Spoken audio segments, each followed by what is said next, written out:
Uh, hopefully that's gonna fix what was going on. It appears that we had a minor oopsie doopsie.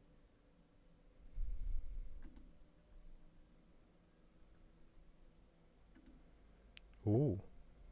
Okay. It is fine. It is fine. I think it's time that we find. We had an oopsie doopsie. We had an oopsie doopsie. It happens. It happens, chat. We'll just go back to the start. That Golden Freddy's hat changes color across the FNAF franchise? Welcome back to another FNAF theory, and today we're going to cover how Fredbear evolves into the yellow bear that we know and love, Golden Freddy. So there's 3 separate hat colors that we see Golden Freddy have over the course of the entire franchise. There's the black hat that we see in FNAF 1 and FNAF 2, there's the purple hat that we see in FNAF 4, and there's the brown hat that we see. Oh wow, I forgot about that. That's right. In FNAF 3, there's a minigame where we play as Fredbear wearing well, the background's black, so the hat's probably brown so that it doesn't blend into the background. Purple when he's Fredbear. So why is Golden Freddy's hat changing across these games? Well, contrary to what I've seen other theorists talk about over the past month, I don't think Fazbear is maintaining this animatronic, and I don't think that there are 2 Golden Freddys. By the way, if you do see any creators who believe this, do not send them any hate. Got it? Okay. The answer to why his hat changes color? I want to know what, like, theorist groups he's in, where recently people are just sitting there going, why does Freddy's hat change? And everyone starts talking about it. Because I hadn't heard a single person even questioning that recently. Or just ever, actually. But he's right, it does change, and it does make me wonder why. Is found in these 2 animatronics. Both of these animatronics had their designs changed after having a child's soul attached to them. For the puppet, the tear streaks appeared under the eyes, and for Baby, the eyes changed from blue to green. So I think Golden Freddy's in a very similar situation to these 2 animatronics. We start with Fredbear with his original purple hat design, and then we move over to... Hang on a second. There's 2 hat colors here. No, I don't think this is a mistake on Scott's part. These hat colors mean something, and I think I figured it out. So we've all heard the Golden Duo theory, correct? The theory that Golden Freddy contains both Cassidy and the Crying Child's soul. Now there's a part of the community that's turning away from the Golden Duo theory and just believing that Cassidy is the only soul in Golden Freddy. I'm still a firm believer in the Golden Duo theory, and it helps back up this theory. You know what else helps back up these theories? Going down below and liking the video, as well as hitting the subscribe button. It lets me know that you like this type of content and helps me hit my goal of 1,000 subs before my first year is over. My 1 year on the channel is over in April, and 88% of you aren't subscribed yet, so please help me hit my goal. Alright, we'll get back to the theory now. I mean, 1,000 subscribers in 1 possessing year an is animatronic really good. Can change the appearance of the animatronic. Why couldn't a second soul possessing the animatronic do the same thing? I did not, in fact, do 1,000 subscribers in my first year. I think in my first year I did 100. But gaming content is just way too oversaturated, and that's my problem. I'm a gaming YouTuber and streamer, and guess what? There is millions and millions and millions of people playing games. If you go onto YouTube and you go into the live stream category and go under gaming, you're gonna see that there's like 10 million different streams. So the chance of someone seeing my stream is very minimal. So yeah, I do really shoot myself in the foot by being a gaming content creator, but oh well. After the Crying Child possesses Fredbear, the hat changes from purple to brown. Later, whenever Cassidy dies in the Fredbear suit, the hat then changes once again from brown to what we now see as black. That makes sense. And to further build on this, I think Golden Freddy's hat changes to black because it's the color that represents agony in the books. Now, if only we could figure out why FNAF 1 Golden Freddy looks more pristine than FNAF 2 Golden Freddy. Well, you see, to answer this, we actually have to look at an Easter egg found in Ultimate Custom Night. When setting Golden Freddy to be the only animatronic to hunt you down in Ultimate Custom Night, you're met with this jump scare. Now this to me looks like the FNAF 1 Golden Freddy, but with a purple hat and tie, which makes me think that this is the original Fredbear design. Now because the Crying Child is possessing Golden Freddy at this point, and it's heavily theorized that either Michael or William is the Night Guard in FNAF 1. And this Golden Freddy design is the original Fredbear design. I think the Crying Child is trying to change his appearance to the best of his ability to the original Fredbear design and telling the Night Guard, it's me, to let them know that he's still around. And that's it. We found all the inconsistencies with Golden Freddy over the years. Oh god. So both of these posters can be found in Security Breach across the Pizzaplex. That could just be normal both contain Fredbear with a black hat. It says know for a fact that yes, it says Fredbear at the top, but that's just the name of the restaurant. You know, if you see a poster for Chuck E. Cheese and you see Rolf the Wolf on the front, okay, that's a bad example because Rolf was from Pizza Time Theatre. Was it Pizza Time Theatre?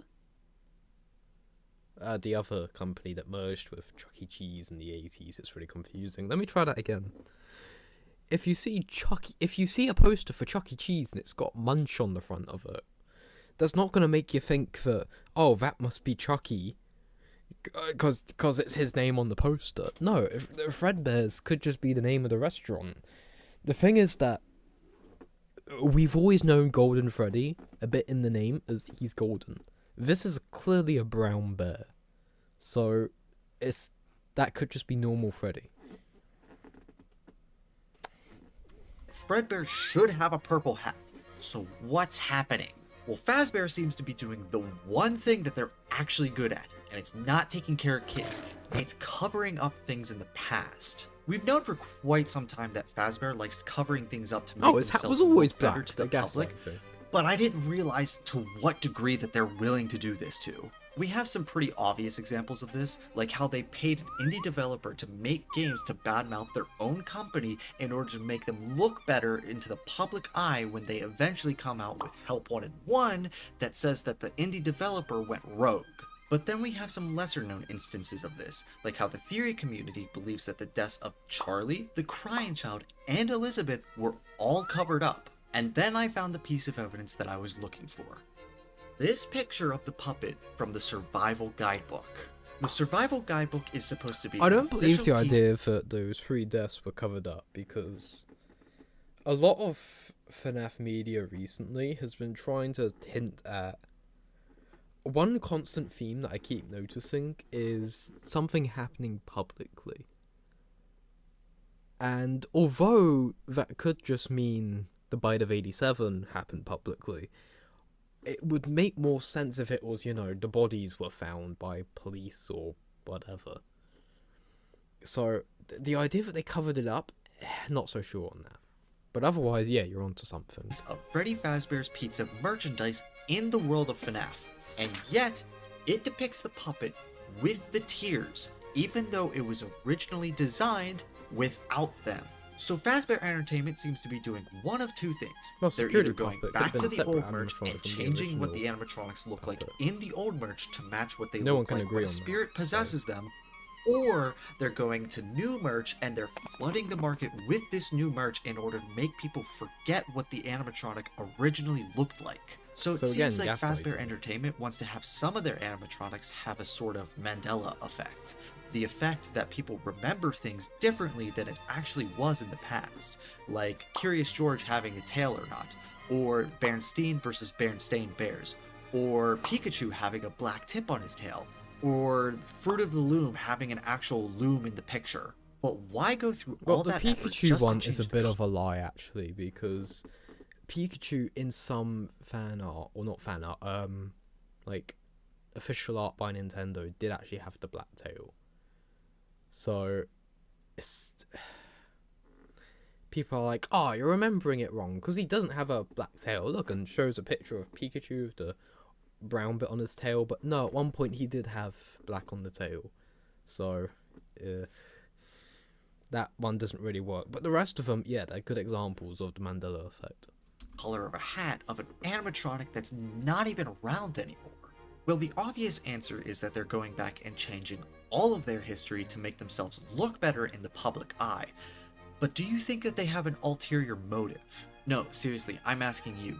Do you think that Fazbear Entertainment is still trying to hide things from us? I mean, it was one thing just to have Burntrap down in the basement, but there's the Blob, there's the Mimic, there's Mexus, there's all the rooms that were from Help Wanted 1. Well, the public don't know about any of that. What are they still planning? So hey, why don't you leave a comment down below on what you I don't think the public's aware of the Bonnie AI, the glitch mob monster under the basement, the fucking undead William Afton who somehow, like, Palpatine has returned, and whoever that fourth one was. I already forgot. They weren't really memorable. Oh, the Mimic. Yeah, no wonder why I forgot. The Mimic isn't very memorable. The Mimic is the worst thing that's ever been introduced into the FNAF story. It just makes so much more confusing than it already was. And we gained absolutely nothing. We basically killed it off in the same game that we introduced it. So, thanks Steel Wolf utterly fucking our brains for no reason with that one. But yeah, basically, I'm going to cut down that 7-minute theory into just a few words.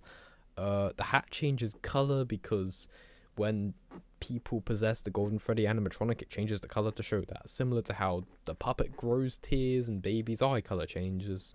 The first character haunts Golden Freddy and his hat changes from brown to purple. Sorry, from purple to brown. And then the second person haunts him and it goes from brown to black. That's the more or less summary of it. We're going to watch Bonnie's Killer afterwards, because that's one that I have watched, and that's one that I think is pretty good. But before we do that, let's jump into the pit.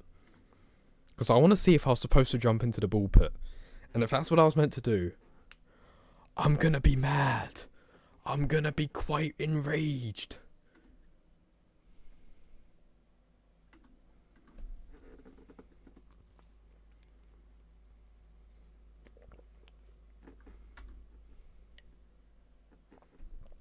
Oh, go away, Buff.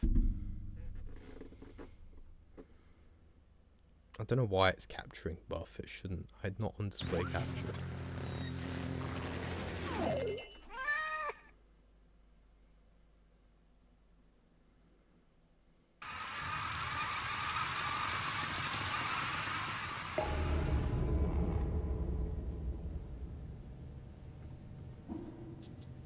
I was still in the prologue. Jesus Christ. If this is what I was meant to do, though, I'm gonna be mad as hell.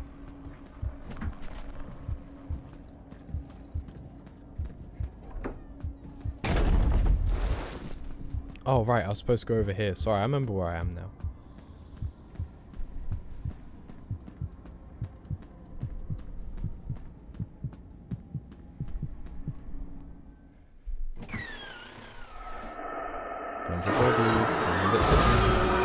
Oh, I didn't press space and die.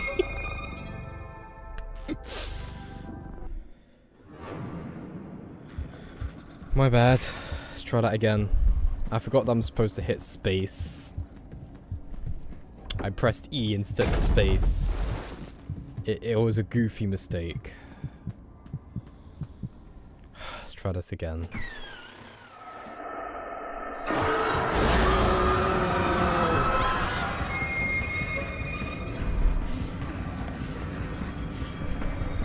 Hide. So that works.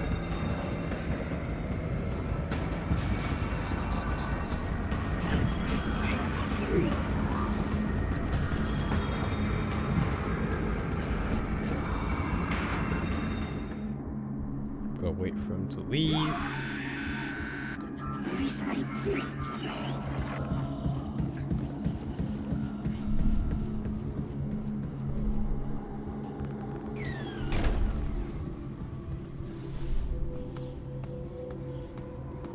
Yeah, if I'm supposed to go into the pit, I'm gonna be mad as hell.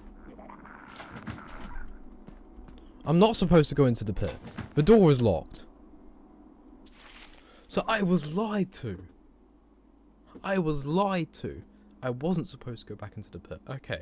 I thought if I was supposed to go back into the pit, I was gonna be really irritated. I was gonna be like, for fuck's sake, I should have thought of that. But that's not what I'm supposed to do, so that's fine. Yeah, I think Into the Pit is a pretty awful game just because it's... nothing makes sense in it. it's full of bugs, it's full of glitches, and although recent updates have fixed a lot of that, it's still really, really confusing with what you're supposed to do, so that's why I don't like Into the Pit. A waste of $15, really.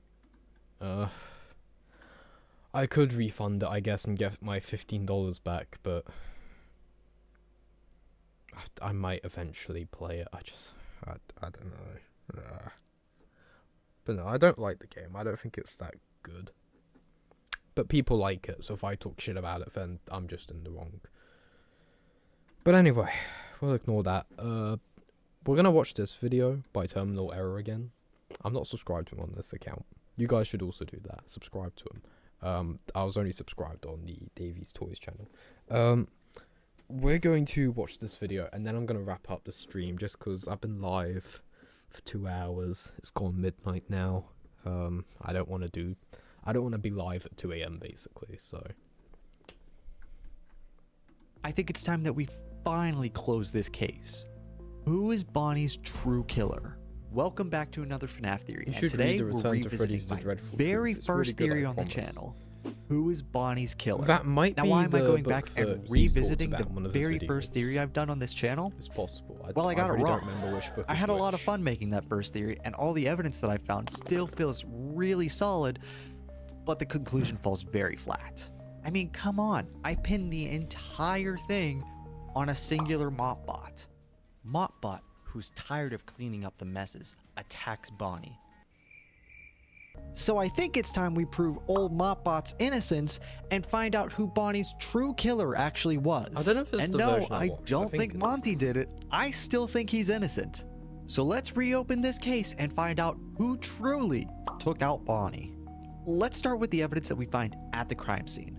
First off, we find Bonnie in ruin behind the bowling alley, which contradicts what we've read from the notes in Security Breach that says his last whereabouts were at Gator Golf. We also find Bonnie with a lot of damage to his body. All of his limbs are broken, there's a massive hole in his chest, and what the killer left behind absolutely has either a cat or a dog. It's the amount of hair that's stuck to his microphone. I used to have a little Trust microphone. Trust is a brand. My keyboard is actually a Trust brand one. But I had a little Trust microphone, and it had a foam cover like that on it, and it was always covered in hair because I have 3 cats. So that's how I know that this guy either has a cat or a dog. I can tell. Green paint. We can also find a few pieces of evidence surrounding Bonnie's body. We can find a broken bowling ball near Bonnie's head, which was presumably used to help destroy Bonnie. We can find 4 wet floorbots surrounding Bonnie. We can also find a few broken staff bot pieces near Bonnie, and we can find Bonnie on an old rug. Now, what's interesting about this rug is that the design is only found in a few locations in the Pizzaplex, one of them being in Gator Golf. Now, hang on a second. I thought I said Monty was innocent in all of this. A lot of the evidence seems to be pointing towards Monty destroying Bonnie down in Gator Golf, wrapping him up in a rug, and taking him back up to Bonnie Bowl in order for us to discover him in ruin. Now, besides the fact that lugging an entire corpse to the opposite side of the Pizzaplex without getting noticed is nearly impossible, there's just a lot more evidence that I haven't covered yet. You see, one piece of evidence that made a lot of people think that this case was just open and shut was Monty's claws. The claws that Monty had and previously Bonnie had were given to them as tools so they can precisely pluck the strings of their bass guitars. The only reason any animatronic should have these claws is because they play the bass guitar. And the only reason that Monty gets the claws is because Bonnie went missing. This would mean that Monty wouldn't have the claws at the time of Bonnie's death. Now, this doesn't necessarily mean that Monty couldn't do the damage to Bonnie without the claws, as we've seen the staff bots do similar damage to Freddy, but it does make it a lot harder for Monty to do the damage to Bonnie. Because they're the same color as him. They're blue. I feel like the Walter White meme now. What's wrong with you? Why are you blue? He's got rounded fingers, and they're all colored the same color as the rest of his body, which suggests that someone went back, swapped his claws for normal hands, and went through the effort of making sure that they matched the rest of him by being hands the same color. Does this mean that the technicians, when they gave Monty the claws, they just swapped his hands with Bonnie's and just did some airbrushing? I don't know, that's a weird thing I've noticed. It's probably just a graphic error, but in the FNAF world, if you make a graphic error, the fans will hold you to it until you fix it with a lore explanation. There's also a number of reasons as to why there's the green discoloration on Bonnie's body after getting attacked. The first reason is the reason that everyone thought of, that the coloring comes from the attacker having green on their body.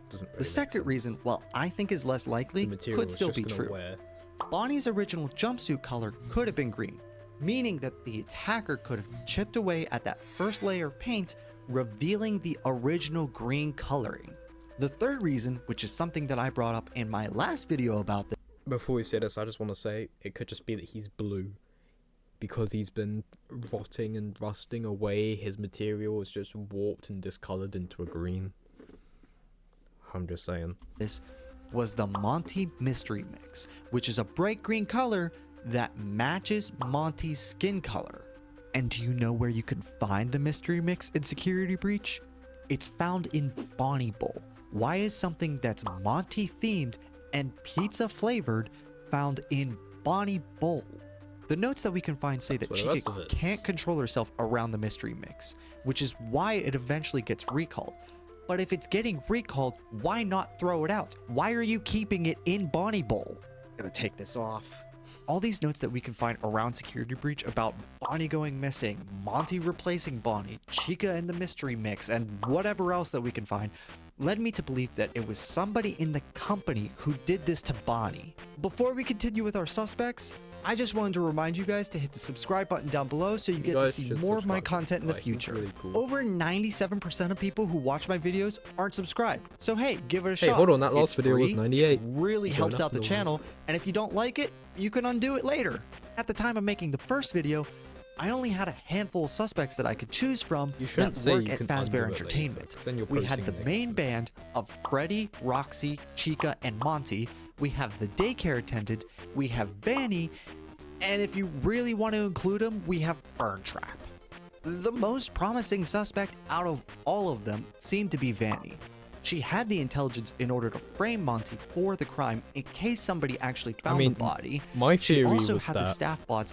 My original theory when we first had all of this going up in the air, before we had any clues to what the answer was, I assumed that Vanny destroyed Glamrock Bonnie to use his parts for Burntrap. That was what I assumed, and I still think that that was probably done to some degree, although it does seem like they've strayed away from that theory now, so I could later be saying no, it probably wasn't, but that's what I like to believe. It makes sense. At her whim, and we've seen the staff bots do similar damage to Freddy, and she's under Glitchtrap's control. Not to mention that the Vanny mask makes you completely invisible to some animatronics, and it could do something similar to the cameras that are monitoring Bonnie on the night that he went missing. If we do believe Monty Golf to be the last place that Bonnie was before he died, Vanessa could have easily done the damage in Gator Golf, put the mask on so she was invisible to the cameras, and then moved Bonnie back to Bonnie Bowl. The only thing is, I don't think Vanny did it. She really doesn't have a reason to do it unless she was told to destroy all the animatronics. But Gregory does that. While doing research for this video, I came to the conclusion that Gregory is still under Glitchtrap's control, and that's why he destroys all the animatronics in the Pizzaplex. I don't think Gregory was ever under Glitchtrap's control. And if that's the case, that could mean that Glitchtrap had somebody else destroy Bonnie. So what if that person was Cassie's dad? Now in Ruin, we do hear about Cassie's dad, but we don't hear a lot. We hear that he's a fast technician, and of course that he's Cassie's father. But in Help Wanted 2, it's theorized that we're playing as Cassie's dad, and we hear a lot more about him. Like, he was one of the few people to put on the Vanny mask. You know, the Vanny mask, the one that once you put it on, you give Glitchtrap direct access to your brain. The one that Gregory, Vanessa, and Cassie all put on and become servants to Glitchtrap. The one that Cassie's dad also must have put on. And Cassie's dad has such a connection to Bonnie that many people, including myself, believe him to be the Bonnie bully from back in FNAF 4. Yeah, I mean, Bonnie his bully. favorite That makes animatronic is sense. Bonnie. He finds the Bonnie mask in Help Wanted 2. And Both if of those he's seem to under hint at Glitchtrap's him. control and Glitchtrap wants him to prove himself, Welcome back, Aiden. the ultimate proof Glitchtrap needs is for him to kill Bonnie. Cassie's dad fits all the criteria that we would need for this. He's a Fazbear Entertainment employee, so he would know where things are, like the Monty Mystery Mix. He's constantly putting on and taking off the Vanny mask. He has access to the staff bots, similar to how Vanny does. He can also destroy animatronics very easily, like Gregory does. And his favorite animatronic is Bonnie, so he can prove himself to Glitchtrap by destroying Bonnie. After all, destroying your favorite animatronic from back when you were a kid is probably the best way to prove your allegiance to a psychotic program that wants to take over your mind. Makes sense. That is, if you didn't have a kid. Let's take a look back at I all checked into the pit. First time I died to Springtrap immediately because I'm an idiot. Second time we dodged Springtrap, hid under the table. Springtrap walked off, and then we were like, okay, we need to escape. So I was like, okay, let's try the ball pit theory. Went off, walked into the hallway, tried to go into the ball pit, and it was like, oh, the door's locked. So I was like, oh, okay, that means that it must not be the ball pit. It must be the wrong thing. So we gave it a go. No, we couldn't get into the ball pit. the pieces that we've collected and put them all together and see if it truly is Cassie's father who killed Bonnie. Cassie's father is a Fazbear technician at the Pizzaplex, but he's been slacking off on his job for a little bit. You see, he's been finding these arcade cabinets labeled Princess Quest. Across the Pizzaplex are a few Princess Quest arcade cabinets that Cassie's dad gets addicted to the point where he believes that the princess is trying to send him on a mission. Unfortunately for Cassie's dad, the arcade cabinets seem to be attached to Glitchtrap, and he seems to be getting more control over Cassie's father. Cassie's dad, believing that he's on some mission sent by the princess, obeys completely until it gets to the point of destroying his favorite animatronic, Bonnie. He hesitates for a minute. Can he really destroy his favorite animatronic? But he has to go through with it. He has to obey the princess. He has to find the end of his quest. And so Cassie's dad sets up a trap. He wants to lure Bonnie into the Monty Golf area so he can have him disassembled by the staff bots and then make it look like it was Monty's doing. After destroying Bonnie and framing Monty, he did one that talked about Bonnie's killer. But I'm starting to think it's not that one because I'm watching it and I'm thinking, I don't agree. What he's spewing just feels like a bunch of rubbish.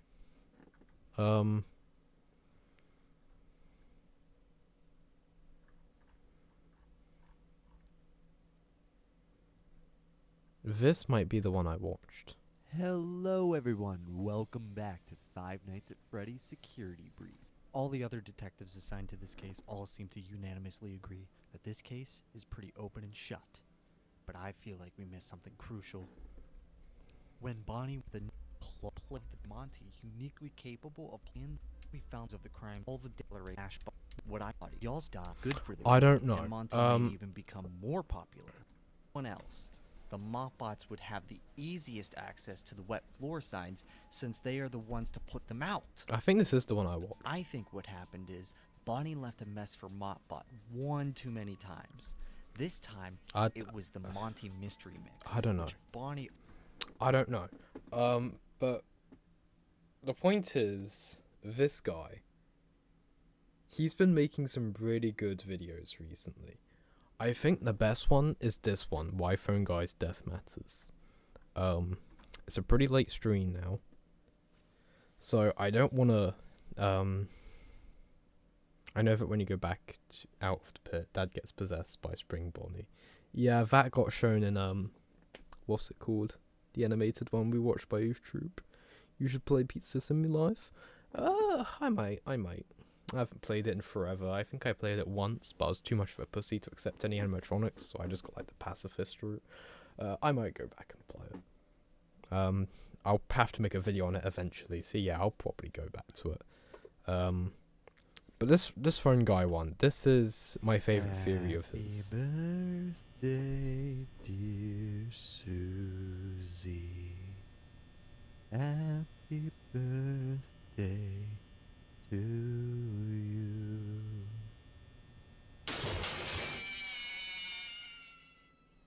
Welcome back to another Five Nights at Freddy's.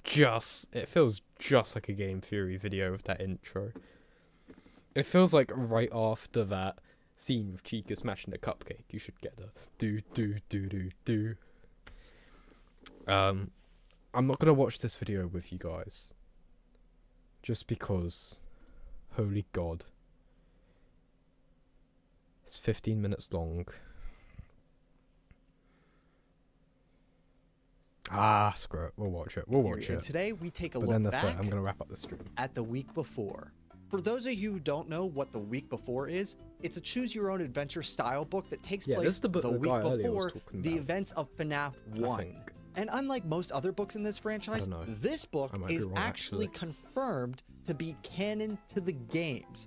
Quote from the back: "Go back to where it all began in this interactive novel set before the very first Five Nights at Freddy's game. This book is in the same continuity as the games, making it the most end the stream important after book we watch we've this video. ever received, and it contains so much lore.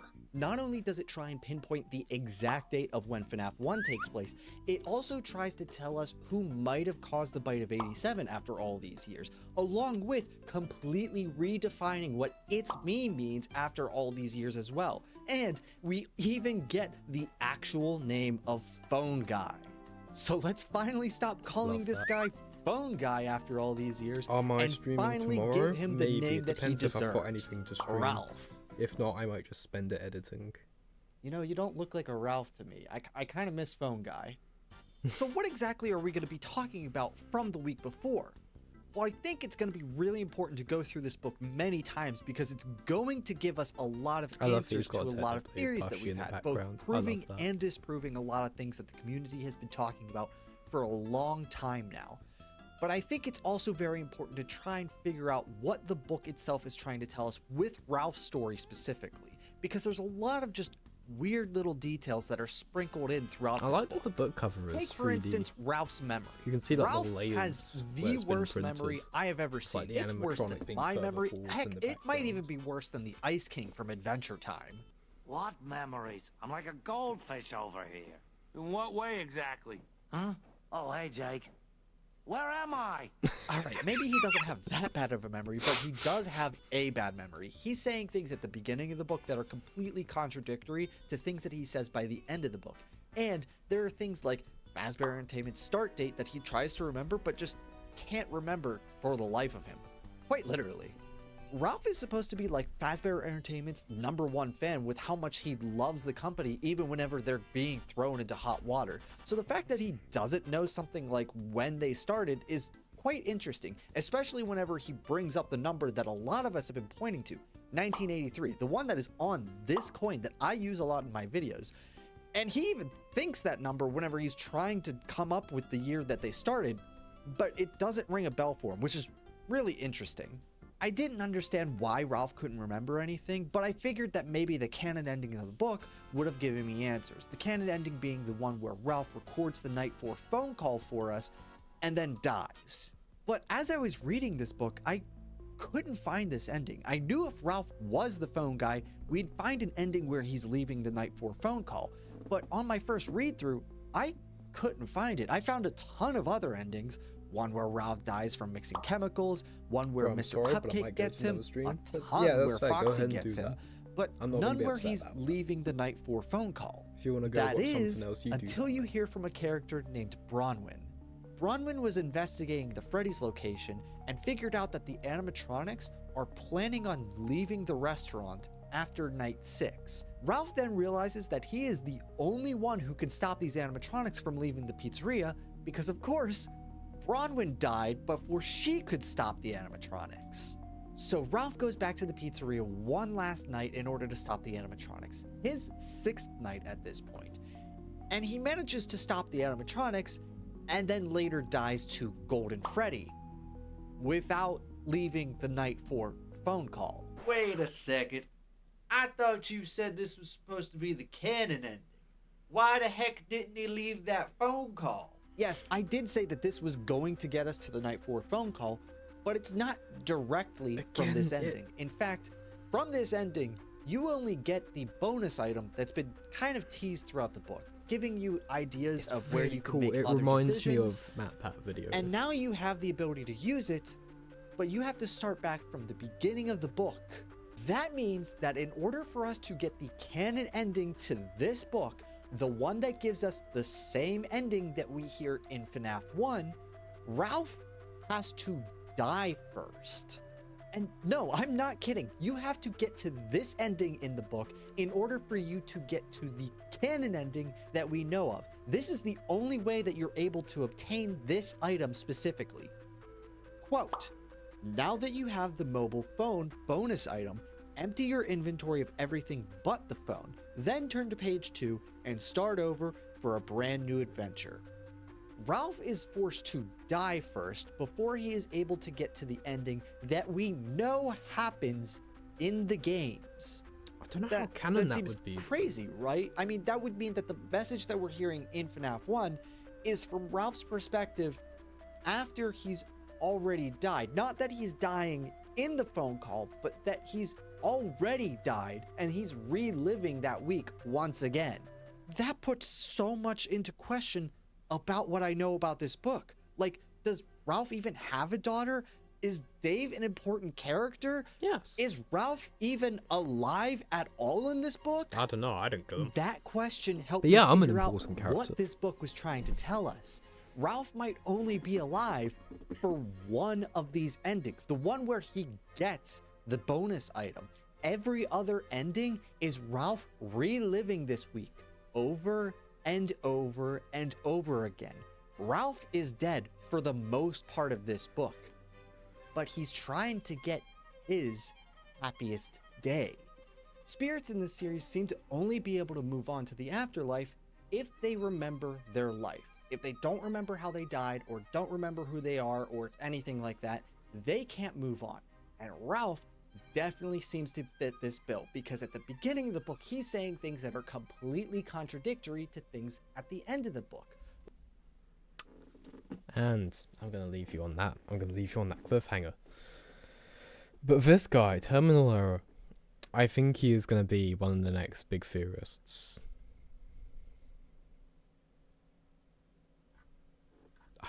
I don't know how it makes sense, but I mean, yeah, this guy said that. So there you go. This is someone who I'm enjoying the theories from at the moment. This is my new MatPat since MatPat retired. No, I'm not a new fan. I'm not a fan of the new game theory, film theory, etc. It feels too commercialized. I'm not attached to the new hosts. I'd still been watching GT Live, but GT Live, MatPat just quit. He was supposed to be, doing his finale today. I don't wait to see. But our mattresses do. Yeah, so this is his last video. He's quit now. He's entirely done with Have you done a Chubby Bunny challenge before? No, but I've always wanted to. Really? Yes. Oh, that's great. Well, good. Thank you. Oh, man. You're like a little balloon, I'm not attached to any of the new hosts. And this one, I can't remember her name, but she's the one that's been behind the camera for a long time on GT Live. I've got no problem with her, but now that she's taking up the mantle on GT Live, it feels like she's just trying to copy how MatPat would act. And a part of the reason why people watched GT Live was because it was to watch more MatPat. In fact, they literally put him in the titles half the time. MatPat. MatPat. MatPat. How long can we go until we see another MatPat? Probably not long. It's going longer than I thought. Oh, MatPat. MatPat.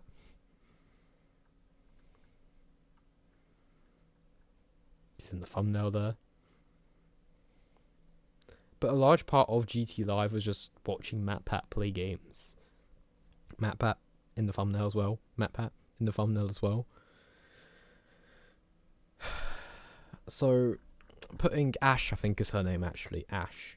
Putting Ash as the host, it feels like she's just copying MatPat. We're not as attached to her as we are MatPat, and I think some people might be attached to her just because of the fact that she's been behind the camera for a while. And, you know, we kind of know who she is. But the other problem is that the reason why we like her is because when MatPat is playing something or watching something, she'd, you know, give him information. They'd have this conversation. There'd be something bouncing between the two, which would create the entertainment of interacting with one another. And now that Ash is going to be taking the front seat, there's going to be no one behind the camera to interact with them. So again, it's not going to be as entertaining. I'm happy for MatPat. I'm happy that he's retiring, spending more time with his family and living that dream life, but I think it is the death of game theory. I'm not gonna watch this. Yeah, I don't know what else to say.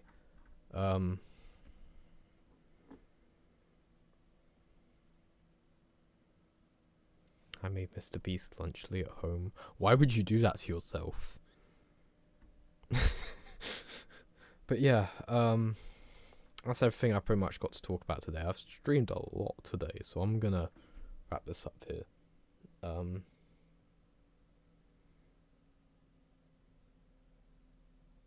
Yeah, that's all I got. Thank you very much for watching, and I'll see you all in the next one. Funny outro here.